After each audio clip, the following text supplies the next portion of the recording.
Jason in Decherd, Tennessee. Hey, Jason. Hey.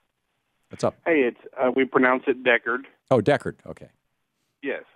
Good to talk to you, Tom. I've just been listening to your show, and I think a big problem with getting things done in the Middle East or anywhere in the world, we are the most powerful country in the world, and the citizenry needs to take control back of its government. Yeah. Because it's controlled mainly by people who want to have influence in the world to increase their wealth and whatnot, or their power, and control what goes on to their advantage, not to the good of the whole people. I think a really simple way to boil it down is to say that right now, Jason, we have the best government money can buy, and which is the consequence of a series of very specific Supreme Court decisions, Buckley versus Vallejo back in the 70s, and First National Bank versus Bellotti the next year, 76, 77, and most recently McCutcheon and Citizens United.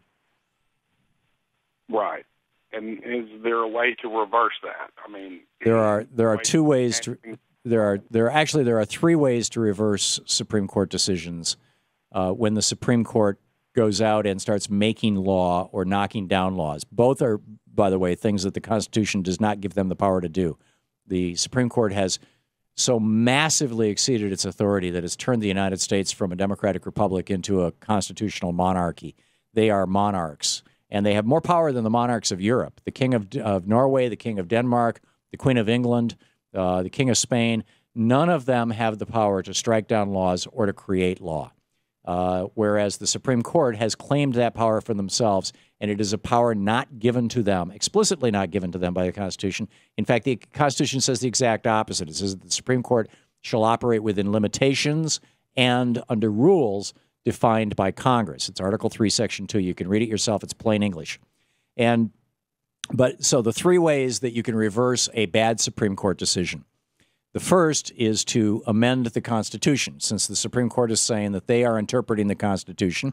And if you change what the Constitution plainly says, then the Supreme Court has no choice but to go along with it. And we've done that a number of times, by the way.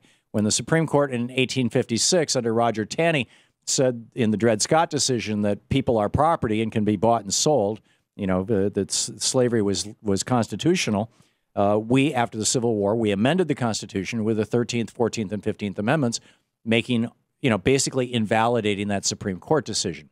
And we've done that a number of times. That's the most famous example, but we've done that a number of times over the years. So the problem with amending the Constitution is that you have to get two-thirds of the Senate and the House and three-quarters of the states to go along with it. And that's a really high bar. There have been over 29,000 attempts to amend the Constitution that have actually been introduced into Congress since the founding of our republic, yet we've only amended the Constitution 28 or 29 times. So that's a tough lift, but I think it's one that's possible. And the best group out there that's promoting this is called movetoamend.org, and you can open a local chapter in your hometown, right out of your kitchen table or living room by going to movetoamend.org. That's the first way. The second way is Congress can pass a law saying we are regulating the Supreme Court and we are stripping them of their authority to decide on this matter. The Supreme Court may not decide on the matter of abortion. This would be the dream of Rick Santorum. The Supreme Court may not decide on corporate campaign limits. This would be increasingly the dream of pretty much everybody. But Congress doesn't have enough of a spine, and there's not enough of a consensus to make that happen. And the third way that you can change a Supreme Court decision is wait for the makeup of the Supreme Court to change. For the Supreme Court itself, right now, most of these decisions that are really objectionable have been 5-4 decisions or 6-3 decisions, going back to Buckley. I'm not sure. I don't remember what Buckley was. But in any case, the modern era ones, McCutcheon and Citizens United, they've been 5-4 decisions. And so if just one person, in this case it would be Anthony Kennedy, were to retire or, God forbid, die, I'm not wishing that on anybody, but Kennedy is an old and frail man. He's pushing 80. I think he's 78. If he were to retire, and President Obama were to replace him with somebody of the caliber of Elena Kagan or Sonia Sotomayor, the two appointees that President Obama has put on the bench, the court would very quickly reverse itself, I believe. However, I doubt that they would reverse themselves about corporate personhood because that's been established for so long. And I doubt that they would reverse themselves fully. They would do a nuanced reversal. That's why I think the best way to do this is to amend the Constitution so that we're not subject to the political whims of the court. Make sense, Jason? It does. It does. In corporate personhood, I feel is fair if a corporation is given the life expectancy of the common man.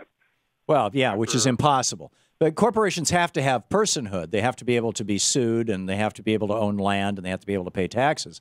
But historically, they were called artificial persons, and there was a different set of rules for them than for what we call natural persons.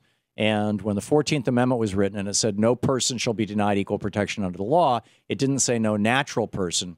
And so the corporations have been claiming ever since the 1870s that what that means is that corporations have rights under the Constitution. And the Supreme Court has granted them now rights under at least 4 or 5 amendments to the Constitution and a couple of articles in the Constitution. And I believe that it's all wrong and it needs to be undone by constitutional amendment. Jason, thank you for the call.